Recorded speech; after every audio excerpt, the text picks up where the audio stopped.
ಪ್ರಾದೇಶಿಕ ಪಕ್ಷವನ್ನ ಕಟ್ಟಿ ಇಲ್ಲಿವರೆಗೂ ಉಳಿಸ್ಕೊಂಡು ಹೋಗ್ತಕ್ಕಂಥ ನಿದರ್ಶನ ನಮ್ಮ ಕರ್ನಾಟಕ ರಾಜ್ಯದಲ್ಲಿ ನಾವು ನೋಡ್ಲಿಕ್ಕೆ ಸಾಧ್ಯ ಇಲ್ಲ.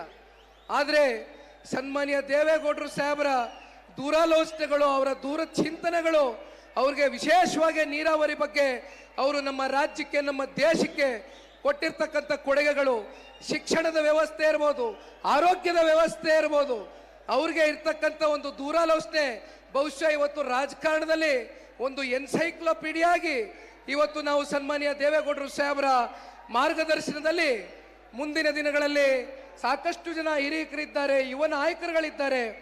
ಮುಂದೆ ಬರ್ತಕ್ಕಂಥ ಯುವ ಪೀಳಿಗೆಗಳಿಗೆ ಸನ್ಮಾನ್ಯ ದೇವೇಗೌಡರು ಸಾಹೇಬರು ಸ್ಫೂರ್ತಿಯಾಗಿ ನಿಲ್ತಾರೆ ಅಂತಕ್ಕಂಥದ್ದು ಈ ಸಂದರ್ಭದಲ್ಲಿ ನಾವೆಲ್ಲರೂ ಗಟ್ಟಿಯಾಗಿ ನಂಬ್ಕೊಂಡಿದ್ದೇವೆ. ಹಾಗಾಗಿ ಇವತ್ತಿನ ಈ ವಿಶೇಷವಾದಂಥ ಒಂದು ಕಾರ್ಯಕ್ರಮಕ್ಕೆ ತಾವೆಲ್ಲರೂ ಕೂಡ ಪಾದಾರ್ಪಣೆಯನ್ನು ಮಾಡಿದ್ದೀರಿ. ವಿಶೇಷವಾಗಿ ಹಳ್ಳಿಗಳಿಂದ ತಾಯಂದ್ರಗಳು ಬಂದಿದ್ದೀರಿ, ಯುವಕರು ಬಂದಿದ್ದೀರಿ, ಹಿರಿಯರು ಬಂದಿದ್ದೀರಿ. ಬಹುಶಃ ನಿಮ್ಮ ಮನಸ್ಸುಗಳಲ್ಲಿ ಪ್ರೀತಿ ಇಲ್ಲದೆ ಹೋಗಿದ್ರೆ ಬಹುಶಃ ನೀವು ಇಲ್ಲಿವರೆಗೂ ಬರ್ತಾ ಇರಲಿಲ್ಲ. ಆದರೆ ಆ ಒಂದು ಪ್ರೀತಿ ಇವತ್ತೇನು ನಮಗೆ ಸದಾಕಾಲ ತೋರಿಸ್ಕೊಂಡು ಬಂದಿದ್ದೀರಿ. ಅದರಲ್ಲೂ ವಿಶೇಷವಾಗಿ ಹಾಸನ ಜಿಲ್ಲೆನಲ್ಲಿ ಸನ್ಮಾನ್ಯ ದೇವೇಗೌಡರು ಸಾಹೇಬರು 1962ನೇ ಇಸ್ವಿನಲ್ಲಿ ಅವತ್ತು ಕಾಂಗ್ರೆಸ್ನಲ್ಲಿ ಟಿಕೆಟ್ ಸಿಕ್ಕಬೇಕಾಗಿತ್ತು. ಆದರೆ ಕೊನೆಯ ಹಂತದ ಬೆಳವಣಿಗೆ ಕಾಂಗ್ರೆಸ್ನಲ್ಲಿ ಟಿಕೆಟು ಕೈ ತಪ್ಪೋಯ್ತು. ಆದರೆ ಕ್ಷೇತ್ರದ ಜನತೆ, ಜಿಲ್ಲೆಯ ಜನತೆ ಸನ್ಮಾನ್ಯ ದೇವೇಗೌಡರು ಸಾಹೇಬರು ಅವತ್ತು ಇನ್ನೂ ಬಹಳ ಚಿಕ್ಕ ವಯಸ್ಸಿನ ಯುವಕರು. ಇಂಥ ಒಬ್ಬ ಯುವಕರು ನಮ್ಮ ರಾಜ್ಯಕ್ಕೆ, ನಮ್ಮ ದೇಶಕ್ಕೆ ಮುಂದಿನ ದಿನಗಳಲ್ಲಿ ಒಂದು ಮಾದರಿ ಆಗ್ತಾರೆ ಅಂತಕ್ಕಂಥ ಚಿಂತನೆಯಿಂದ ನೀವೆಲ್ಲರೂ ಕರೆ ತಂದು ಸನ್ಮಾನ್ಯ ದೇವೇಗೌಡರು ಸಾಹೇಬ್ರನ್ನ 62ನೇ ಇಸ್ವಿನಲ್ಲಿ ನೀವು ಚುನಾವಣೆಗೆ ನಿಲ್ಲಿಸಿ ಅವ್ರಿಗೆ ಗೆಲುವನ್ನು ತಂದುಕೊಡೋ ಮೂಲಕ ಸುದೀರ್ಘವಾದಂಥ 64 ವರ್ಷದ ರಾಜಕೀಯದ ಜೀವನದ ಉದ್ದಗಲಕ್ಕೂ ಕೂಡ ಹೋರಾಟ ಅನ್ನೋದನ್ನ ಒಂದು ಬಿಟ್ಟು ಬಹುಶಃ ಅವ್ರು ಇನ್ಯಾವುದ್ರ ಬಗ್ಗೆನೂ ಕೂಡ ಆಲೋಚನೆ ಮಾಡಿಲ್ಲ. ಯಾವತ್ತಿಗೂ ಕೂಡ ಅಧಿಕಾರವನ್ನು ಅಂಟಿಕೊಂಡು ಕೂತ್ಕೊಳ್ತಕ್ಕಂಥ ವ್ಯಕ್ತಿ ಅಲ್ಲ ಅಂತಕ್ಕಂಥದ್ದನ್ನ ಅನೇಕ ಸಂದರ್ಭದಲ್ಲಿ ಸಾಬೀತು ಮಾಡಿದ್ದಾರೆ. ಬಹುಶಃ ಅವರ ಒಂದು ಮಾರ್ಗದರ್ಶನದಲ್ಲಿ ನಾವೇನು ಇತ್ತೀಚಿನ ದಿನಗಳಲ್ಲಿ ಹೋರಾಟಗಳನ್ನ ಕೈಗೆತ್ಕೊಂಡಿದ್ದೇವೆ. ಇವತ್ತಿನ ಹೋರಾಟಗಳನ್ನ ನಾವು ನೋಡ್ಬೋದು. ಸುಮ್ಮನೆ ಬಂದು ಭಾಷಣ ಮಾಡ್ತಕ್ಕಂಥದ್ದು, 10 ನಿಮಿಷ ವೇದಿಕೆ ಮೇಲೆ ನಿಂತು ಹೋಗ್ತಕ್ಕಂಥದ್ದನ್ನ ನಾವು ನೋಡ್ತೇವೆ. ಆದರೆ ಅವತ್ತಿನ ಹೋರಾಟಗಳು ಯಾವ ರೀತಿ ಇತ್ತು ಅಂದರೆ ಅದನ್ನು ತಾರ್ಕಿಕ ಅಂತ್ಯಕ್ಕೆ ತಗೊಂಡು ಹೋಗ್ತಕ್ಕಂಥ ಒಂದು ಮೂಲ ಗುರಿಯನ್ನ ಇಟ್ಕೊಂಡು ಸನ್ಮಾನ್ಯ ದೇವೇಗೌಡರು ಸಾಹೇಬರು ಜೀವನ ಪರ್ಯಂತ ಹೋರಾಟವನ್ನು ಮಾಡ್ಕೊಂಬಂದಿದ್ದಾರೆ. ಬಹುಶಃ ಹೋರಾಟದ ಪ್ರತಿಫಲವೇ ಇವತ್ತು ಈ ಜನತಾದಳ ಪಕ್ಷ ಕರ್ನಾಟಕ ರಾಜ್ಯದಲ್ಲಿ 25 ವರ್ಷಗಳ ಕಾಲ ನಿಮ್ಮಂಥ ಪುಣ್ಯಾತ್ಮ ತಂದೆ ತಾಯಂದಿರುಗಳು, ವಿಶೇಷವಾಗಿ ಮತ್ತೆ ಒತ್ತಿ ಹೇಳ್ತೀನಿ, ಪಕ್ಷದ ನಿಷ್ಠಾವಂತ ಕಾರ್ಯಕರ್ತ ಬಂಧುಗಳು ನಿಸ್ವಾರ್ಥವಾಗಿ ಇವತ್ತು ಈ ಪಕ್ಷಕ್ಕೆ ಸೇವೆಯನ್ನು ಸಲ್ಲಿಸಿದ್ದೀರಿ. ಬಹುಶಃ ಈ ವರ್ಷ ಕಾರ್ಯಕರ್ತರ ಚುನಾವಣೆ ಇದೆ. ಈ ಕಾರ್ಯಕರ್ತರ ಚುನಾವಣೆಯಲ್ಲಿ ನಮ್ಮ MP ಚುನಾವಣೆಗಳಲ್ಲಿ, MLA ಚುನಾವಣೆಗಳಲ್ಲಿ ನೀವು ಯಾವ ರೀತಿ ದುಡಿಮೆ ಮಾಡಿ ನಮ್ಮನ್ನ ಶಾಸಕ ಸ್ಥಾನಕ್ಕೆ ಕರೆ ತಗೊಂಡು ಹೋಗಿದ್ದೀರೋ ಅದೇ ರೀತಿ ಈ ಬಾರಿ ಬರ್ತಕ್ಕಂಥ ಗ್ರಾಮ ಪಂಚಾಯಿತಿ, ತಾಲೂಕು ಪಂಚಾಯಿತಿ, ಜಿಲ್ಲಾ ಪಂಚಾಯಿತಿ ಚುನಾವಣೆಗಳಲ್ಲಿ ಪಕ್ಷದ ಕಾರ್ಯಕರ್ತರ ಕೈಗೆ ಅಧಿಕಾರದ ಚುಕ್ಕಾಣಿಯನ್ನ ಕೊಡಿಸ್ತಕ್ಕಂಥ ಪ್ರತಿಜ್ಞೆಯನ್ನ, ಶಪಥವನ್ನ ಇವತ್ತು ಸನ್ಮಾನ್ಯ ದೇವೇಗೌಡರು ಸಾಹೇಬರು, ಕುಮಾರಣ್ಣವರು, ರೇವಣ್ಣ ಸಾಹೇಬರ ಮುಂದೆ ನಾವೆಲ್ಲ ಕಾರ್ಯಕರ್ತರುಗಳು ಇವತ್ತು ನಮ್ಮ ಕಾರ್ಯಕರ್ತರ ಜೊತೆ ನಿಲ್ತೇವೆ ಅಂತಕ್ಕಂಥದ್ದನ್ನ ಈ ಸಂದರ್ಭದಲ್ಲಿ ಬಹಳ ಗಟ್ಟಿಯಾಗಿ ಹೇಳಲಿಕ್ಕೆ ಬಯಸ್ತೇನೆ. ಬಹುಶಃ ನೀವೆಲ್ಲ ನೋಡಿರ್ಬೋದಣ್ಣ, ಇತ್ತೀಚಿನ ದಿನಗಳಲ್ಲಿ ಕಾಂಗ್ರೆಸ್ನ ಸರ್ಕಾರದ ಸಾಧನೆಗಳನ್ನ ಮುಂದಿಟ್ಕೊಂಡು, ಅಂದರೆ ಸಾಧನೆ ಏನಿಲ್ಲ, ಸಾಧನೆ ಶೂನ್ಯ, ಸಾಧನೆಯ ಹೆಸರಲ್ಲಿ ಕಾರ್ಯಕ್ರಮವನ್ನು ಮಾಡಿದರು. ಆ ಕಾರ್ಯಕ್ರಮ ಅವರ ಸಾಧನೆ ಬಗ್ಗೆ ಮಾತನಾಡೋದಕ್ಕಿಂತ ಹೆಚ್ಚಾಗಿ ಸನ್ಮಾನ್ಯ ದೇವೇಗೌಡರು ಸಾಹೇಬರು ಹಾಗೂ ದೇವೇಗೌಡರ ಕುಟುಂಬವನ್ನ ಯಾವ ರೀತಿ ನಾವು ಟೀಕಿಸ್ಬೋದು, ಜಿಲ್ಲೆಯಿಂದ ಓಡಿಸ್ತಾರಂತೆ. ದೇವೇಗೌಡರ ಕುಟುಂಬವನ್ನ ಕಾಂಗ್ರೆಸ್ನವರು ಜಿಲ್ಲೆಯಿಂದ ಓಡಿಸ್ತಾರಂತೆ. ಬಹುಶಃ ದೇವೇಗೌಡರು, ಕುಮಾರಣ್ಣ ಅವರು, ರೇವಣ್ಣ ಅವರು ಕೊಟ್ಟಿರ್ತಕ್ಕಂಥ ಕೊಡುಗೆಗಳಿದೆಯಲ್ಲ, ಅದು ಯಾವತ್ತಿಗೂ ಕೂಡ ನಿಮ್ಮೆಲ್ಲರ ಹೃದಯದಲ್ಲಿ ಶಾಶ್ವತವಾದಂಥ ಒಂದು ಸ್ಥಾನ ಪಡ್ಕೊಂಡಿದೆ ಅಂತಕ್ಕಂಥದ್ದು ನಾವೆಲ್ಲರೂ ಕೂಡ ಬಹಳ ಗಟ್ಟಿಯಾಗಿ ನಂಬಿದ್ದೇವೆ. ಕೊನೆಗೆ ಹಾಸನ ಜಿಲ್ಲೆನಲ್ಲಿ ಎಷ್ಟು ಜನ ಕಾಂಗ್ರೆಸ್ನ ಶಾಸಕರು ಗೆದ್ದಿದ್ದಾರೆ ಅಂದ್ರೆ ನಮ್ಮಲ್ಲೇ ತಿಂದು ನಮ್ಮಲ್ಲೇ ಉಂಡು ನೀವೇ ಬೆಳೆಸಿ ನೀವೇ ಅರಸಿ ಜನತಾದಳ ಪಕ್ಷದಿಂದ ಟಿಕೆಟ್ ತಗೊಂಡು ಗೆದ್ದು ಬೆಳೆದು ಉಂಡು ತಿಂದು ಕೊನೆಗೆ ಅಂತಿಮವಾಗಿ ತಿಂದಂತ ಮನೆಗೆ ಎತ್ತ ತಾಯಿಗೆ ದ್ರೋಹ ಬಗೆತಕ್ಕಂಥ ಒಂದು ಕೆಲಸವನ್ನು ಮಾಡಿರ್ತಕ್ಕಂಥ ಏಕೈಕ ವ್ಯಕ್ತಿ ಇವತ್ತು ಕಾಂಗ್ರೆಸ್ನಲ್ಲಿ ಇರ್ತಕ್ಕಂಥ ಶಾಸಕ. ಕಾಂಗ್ರೆಸ್ನವ್ರನ್ನ ಒಂದು ಪ್ರಶ್ನೆ ಕೇಳಬೇಕು. ಅಲ್ಲ ರೀ, ನಿಮಗೆ ಹಾಸನ ಜಿಲ್ಲೆ ಬಗ್ಗೆ ಅಷ್ಟೆಲ್ಲ ಚಿಂತೆ ಅಷ್ಟೆಲ್ಲ ಕಾಳಜಿ ಇದ್ರೆ ಹಾಸನ ಜಿಲ್ಲೆಯವರು ಬೆಳಿಬೇಕು ಅನ್ನೋದಾದ್ರೆ ಉಸ್ತುವಾರಿ ಮಂತ್ರಿಗಳನ್ನ ಯಾರಪ್ಪ ಮಾಡಿದಿರಿ? ಬೆಂಗಳೂರವ್ರು ಬೇಕಾ ಉಸ್ತುವಾರಿ ಮಂತ್ರಿಗಳು? ತುಮಕೂರು ಜಿಲ್ಲೆಯವ್ರು ಬೇಕಾ ಉಸ್ತುವಾರಿ ಮಂತ್ರಿಗಳು? ಹಾಸನ ಸ್ವಾಭಿಮಾನ ಎಲ್ಲಿಗೆ ಎತ್ಕೊಂಡೋಗಿ ಇಡ್ತಾ ಇದ್ದೀರಪ್ಪ ನೀವು? ಹಾಸನಲ್ಲಿ ಯಾರಿಲ್ವೇ? ಅಲ್ಲ, ಅದು ನಿಮ್ಮ ಪಾರ್ಟಿಗೆ ಬಿಟ್ಟಂತ ವಿಚಾರ. ಆ ಪುಣ್ಯಾತ್ಮನ್ ನೀವು ಮಂತ್ರಿ ಮಾಡ್ತಿರೋ ಅಥವಾ ನೀರಲ್ಲಿ ಬಿಡ್ತಿರೋ ಇನ್ನೊಂದು ಕಡೆ ಚೆಲ್ತಿರೋ ನನಗೆ ಗೊತ್ತಿಲ್ಲ. ನಮಗನ್ಸಿದ ವಿಚಾರ ನಾನು ಮುಂದೆ ಇಟ್ಟಿದ್ದೀನಿ.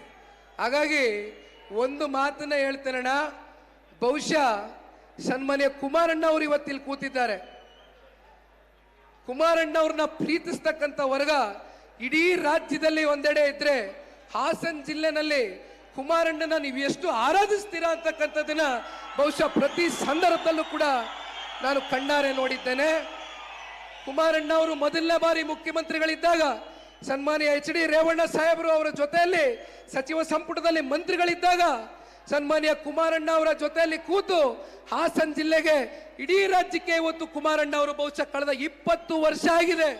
20 ವರ್ಷದಿಂದ ಕೊಡಕ್ಕಾಗದೆ ಇರತಕ್ಕಂಥ ಕೊಡುಗೆಗಳು ಇವತ್ತು ಶಿಕ್ಷಣ ಕ್ಷೇತ್ರದಲ್ಲಿ ಡಿಗ್ರಿ ಕಾಲೇಜ್ಗಳಿರ್ಬೋದು, ಹೈಸ್ಕೂಲ್ಗಳಿರ್ಬೋದು, ನಾನಾ ರೀತಿ ಕಾಲೇಜ್ಗಳು ಇವತ್ತು ಐತಿಹಾಸಿಕವಾದಂಥ ಒಂದು ತೀರ್ಮಾನ ತಗೊಳ್ತಕ್ಕಂಥದಕ್ಕೆ ಒಂದ್ ಕಡೆ ರೇವಣ್ಣ ಅವರು, ಒಂದ್ ಕಡೆ ಸನ್ಮಾನ್ಯ ಕುಮಾರಣ್ಣ ಅವರು ತಗೊಂಡಿರ್ತಕ್ಕಂಥ ನಿರ್ಣಯ ಬಹುಶಃ ಇದು ಯಾವತ್ತಿಗೂ ಕೂಡ ಶಾಶ್ವತವಾಗಿ ಉಳಿಯುತ್ತೆ. ಪ್ರತಿ ಹೋಬಳಿ ಮಟ್ಟದಲ್ಲೂ ಕೂಡ ಇವತ್ತು ನಮ್ಮ ಮಕ್ಕಳುಗಳು, ಜಿಲ್ಲೆಯ ಮಕ್ಕಳುಗಳು ಓದಿ ವಿದ್ಯಾವಂತರಾಗಬೇಕು. ಓದಿ ವಿದ್ಯಾವಂತರಾಗಿ ಉನ್ನತವಾದಂಥ ಒಂದು ಸ್ಥಾನದಲ್ಲಿ ಸಮಾಜದಲ್ಲಿ ತಲೆ ಎತ್ಕೊಂಡು ಬದುಕ್ತಕ್ಕಂಥ ಒಂದು ವಾತಾವರಣವನ್ನ ಇವತ್ತು ಹಾಸನ ಜಿಲ್ಲೆಯ ನನ್ನ ಯುವ ಸಮುದಾಯದ ಅಣ್ಣ ತಮ್ಮಂದರಿಗೆ, ಅಕ್ಕ ತಂಗಿಯರಿಗೆ ಇವತ್ತು ಸನ್ಮಾನ್ಯ ಕುಮಾರಣ್ಣ ಅವರು, ರೇವಣ್ಣ ಅವರು ಇಬ್ರು ಸೇರಿ ಕೊಟ್ಟಿರ್ತಕ್ಕಂಥ ಕೊಡುಗೆಗಳು ಮರೀಲಿಕ್ಕಾಗೋದಿಲ್ಲ. ಬಹುಶಃ ಮಾತನಾಡ್ತಕ್ಕಂಥದಕ್ಕೆ ಇನ್ನಷ್ಟು ಹಲವಾರು ನಾಯಕರುಗಳಿದ್ದಾರೆ. ಒಂದೆರಡು ವಿಚಾರವನ್ನ ಮಾತನಾಡಿ ನನ್ನ ಮಾತಿಗೆ ವಿರಾಮವನ್ನು ಕೊಡ್ತೇನೆ. ಬಹುಶಃ ನಿಮ್ಮೆಲ್ಲರಿಗೂ ಕೂಡ ಮನಸ್ಸಿನಲ್ಲಿ ಒಂದು ವಿಚಾರ ಕಾಡ್ತಾ ಇದೆ ಅನ್ಸುತ್ತೆ. ಯಾಕಂದ್ರೆ ನಾನು ಹಳ್ಳಿಗಳಿಗೆ ಹೋದಾಗ ಹಳ್ಳಿಗಳಲ್ಲಿ ತಾಯಂದ್ರಗಳು, ಹಿರಿಯಕರು, ಯುವಕರು ಒಂದೇ ಮಾತನ್ನ ಹೇಳ್ತಾರೆ ನನಗೆ, ಅಪ್ಪ ಕುಮಾರಣ್ಣನ ಚೆನ್ನಾಗಿ ನೋಡ್ಕೊಳಪ್ಪ, ಈ ರಾಜ್ಯದ ಆಸ್ತಿ ಕಣೆಯ ಅವರು, ಅವ್ರ ಆರೋಗ್ಯವಾಗಿ ಇರಬೇಕು, ಈ ರಾಜ್ಯಕ್ಕೆ ಅವರ ಸೇವೆ ಇನ್ನು ಈ ರಾಜ್ಯಕ್ಕೆ ಬೇಕಿದೆ. ರಾಜ್ಯ ಸ್ವರ್ಗೋಗಿದೆ, ರಾಕ್ಷಸರ ಕೈಯಲ್ಲಿ ಸಿಕ್ಕಿ ಈ ರಾಜ್ಯ ಸಂಪತ್ತು ಭರಿತವಾದಂಥ ನಾಡನ್ನ ಪ್ರತಿ ಹಂತದಲ್ಲೂ ಲೂಟಿ ಮಾಡ್ತಾ ಇದ್ದಾರೆ. ಇಂಥ ಲೂಟಿಕೋರನ್ನ ಮೆಟ್ಟಿ ನಿಲ್ತಕ್ಕಂಥ ಒಬ್ಬ ನಾಯಕತ್ವ ಈ ಕರ್ನಾಟಕ ಮಣ್ಣಿನಲ್ಲಿ, ಹಾಸನ ಮಣ್ಣಿನಲ್ಲಿ ಯಾರಾದ್ರೂ ಹುಟ್ಟಿದ್ರೆ ಅದು ಸನ್ಮಾನ್ಯ ಕುಮಾರಣ್ಣ ಅವರು. ಮತ್ತೆ ಸನ್ಮಾನ್ಯ ಕುಮಾರಣ್ಣ ಅವರು ಈ ರಾಜ್ಯದ ಮುಖ್ಯಮಂತ್ರಿಗಳಾಗಿ 3ನೇ ಬಾರಿ 2028ರಲ್ಲಿ ಇವತ್ತು ಈ ಪಕ್ಷದ ಕಾರ್ಯಕರ್ತನಾಗಿ ಹೇಳ್ತಾ ಇದ್ದೇನೆ. ನಿಖಿಲ್ ಕುಮಾರಸ್ವಾಮಿನ 3 ಬಾರಿ ರಾಜಕೀಯದ ಷಡ್ಯಂತ್ರಕ್ಕೆ ಸೋಲಿಸಿರ್ಬೋದು. ನಾನು ತಲೆ ಕೆಡಿಸ್ಕೊಳ್ತಕ್ಕಂಥವನಲ್ಲ. ನಾನು ದೇವೇಗೌಡರು ಸಾಹೇಬರ ಕುಟುಂಬದಲ್ಲಿ ಹುಟ್ಟಿರ್ತಕ್ಕಂಥವನು.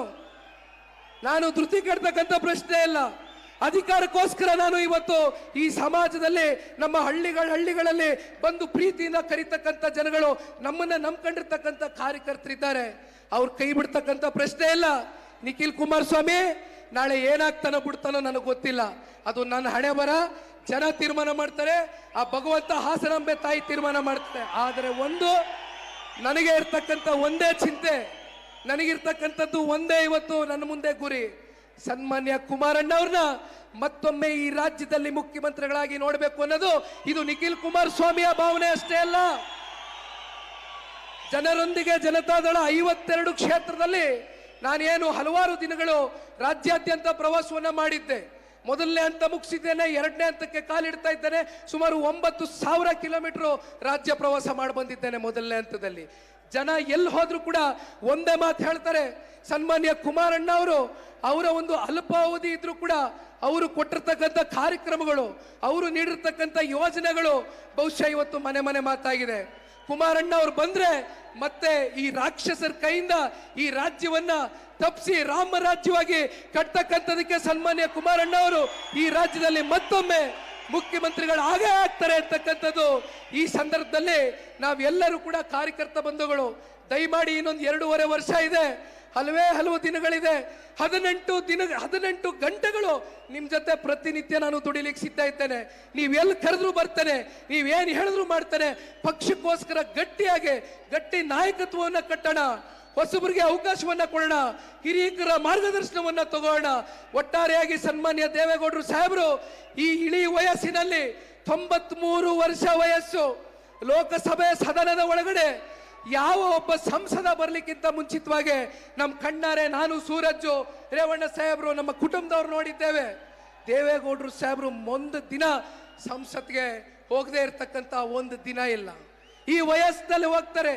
ಯಾತಕ್ಕೋಸ್ಕರ ದೇವೇಗೌಡರು ಸಾಹೇಬರು ಸಂಸತ್ಗೆ ಹೋಗ್ತಾರೆ? ನಮ್ಮ ಕನ್ನಡ ನಾಡಿನ ನೆಲ, ಜಲ, ಭಾಷೆ, ಸ್ವಾಭಿಮಾನವನ್ನ ಉಳಿಸ್ತಕ್ಕಂಥದ್ದಕ್ಕೆ ಇವತ್ತು ಸನ್ಮಾನ್ಯ ದೇವೇಗೌಡರು ಸಾಹೇಬರು ಈ ಇಳಿ ವಯಸ್ಸಿನಲ್ಲಿ ಹೋರಾಟ ಮಾಡಬೇಕಾದ್ರೆ ಇವತ್ತು ನಮ್ಮಂತ ಚಿಕ್ಕ ವಯಸ್ಸಿನ ಹುಡುಗರುಗಳು, ನನಗೂ ವಯಸ್ಸಾಯ್ತು, ನಾನೇನು ಚಿಕ್ಕವನೇನಲ್ಲ, 38 ಆಗೋಯ್ತು. ಆದರೂ ರಾಜಕಾರಣದಲ್ಲಿ ಬಹುಶಃ 38 ಇನ್ನೂ ಚಿಕ್ಕ ವಯಸ್ಸು ಅನ್ಕೊಂಡಿದ್ದೇವೆ, ನಮಗೂ ಸೂರಜ್ಗೂ ಎಲ್ಲ. ಹಾಗಾಗಿ ನಾವೆಲ್ಲ ನಿಮ್ಮ ಜೊತೆ ಇದ್ದೇವೆ. ಇವತ್ತು ಕುಟುಂಬ ಅಂದ್ರೆ ದೇವೇಗೌಡರು ಕುಟುಂಬ ಮಾತ್ರ, ಕಾರ್ಯಕರ್ತರು ಅಂತಕ್ಕಂಥದ್ದು ನಮ್ಮ ಕಾರ್ಯಕರ್ತರು ನಮ್ಮ ಕುಟುಂಬ, ದೇವೇಗೌಡರ ಕುಟುಂಬ ಮಾತ್ರ ಇವತ್ತು ಕುಟುಂಬ ಅಂತಕ್ಕಂಥದ್ದನ್ನ ನಾವು ಅನ್ಕೊಳ್ಳಿಕ್ಕೆ ಸಾಧ್ಯ ಇಲ್ಲ. ದಯಮಾಡಿ ಇನ್ನೂ ಸಾಕಷ್ಟು ಜನ ಮಾತನಾಡ್ತಕ್ಕಂಥದ್ದಿದೆ. ಇವತ್ತು ಇಷ್ಟು ಬೃಹತ್ ಸಂಖ್ಯೆಯಲ್ಲಿ ನೀವೆಲ್ಲರೂ ಕೂಡ ಬಂದು ಸೇರಿರುವಂಥದ್ದು ಬಹುಶಃ ಇದು ನಾವು ಎಂದೂ ಕೂಡ ಮರೀಲಿಕ್ಕಾಗೋದಿಲ್ಲ. ಒಂದು ಕೊನೆಯದಾಗಿ ಹೇಳ್ತೇನೆ, ಯಾರೂ ಕೂಡ ಕುಮಾರಣ್ಣನ ಆರೋಗ್ಯದ ವಿಚಾರದಲ್ಲಿ ಕಿಂಚಿತ್ತು ಚಿಂತನೆ ಮಾಡಬೇಡಿ. ನಿಮ್ಮಂಥ ತಂದೆ ತಾಯಂದ್ರಗಳ ಪ್ರಾರ್ಥನೆ ಇವತ್ತು ಹಾಸನ ನಾಡಿನ ನಮ್ಮ ಮಣ್ಣಲ್ಲಿ ನಿಂತು ಹೇಳ್ತಾ ಇದ್ದೇನೆ, ಹಾಸನಾಂಬೆಯ ಒಂದು ಅನುಗ್ರಹ, ಅವರ ತಂದೆ ತಾಯಿ ಮಾಡಿರ್ತಕ್ಕಂಥ ಒಳ್ಳೆ ಕೆಲಸ ಕಾರ್ಯಗಳು 100ಕ್ಕೆ 100ರಷ್ಟು ಅವ್ರಿಗೆ ಶ್ರೀರಕ್ಷೆ ಆಗಿ ನಿಲ್ಲುತ್ತೆ. ಕುಮಾರಣ್ಣ ಅವರು, ದೇವೇಗೌಡರು ಸಾಹೇಬರು ಶತಾಯುಷಿಗಳಾಗಿ ಇವತ್ತು ನಮ್ಮ ನಾಡು ಮತ್ತೆ ನಮ್ಮ ದೇಶದ ಸೇವೆ ಮಾಡ್ತಕ್ಕಂಥ ದಿನ ಇನ್ನು ಸಾಕಷ್ಟು ನಮ್ಮ ಕಣ್ಣು ಮುಂದೆ ಬರಲಿದೆ. ಹಾಗಾಗಿ ನಾವು ನೀವು ಎಲ್ಲರೂ ಸೇರಿ ನಮ್ಮ ಕಾರ್ಯಕರ್ತ ಬಂಧುಗಳಿಗೆ ಕೊನೆಯದಾಗಿ ಮತ್ತೆ ಮನವಿ ಮಾಡ್ತೇನೆ. ಮತ್ತೊಮ್ಮೆ ನಿಮ್ಮೆಲ್ಲರಿಗೂ ಕೂಡ ನನ್ನ ಹೃದಯ ತುಂಬಿದ ಕೋಟಿ ನಮನಗಳನ್ನ ಸಲ್ಲಿಸುತ್ತಾ ಇವತ್ತಿನ ಈ ಕಾರ್ಯಕ್ರಮದ ಯಶಸ್ಸಿಗೆ ಕಾರಣಭೂತರಾಗಿರ್ತಕ್ಕಂಥ ನಿಮ್ಮೆಲ್ಲರಿಗೂ ಕೂಡ ವಂದಿಸಿ ನನ್ನ ಈ 2 ಮಾತನ್ನ ಮುಗಿಸ್ತೇನೆ.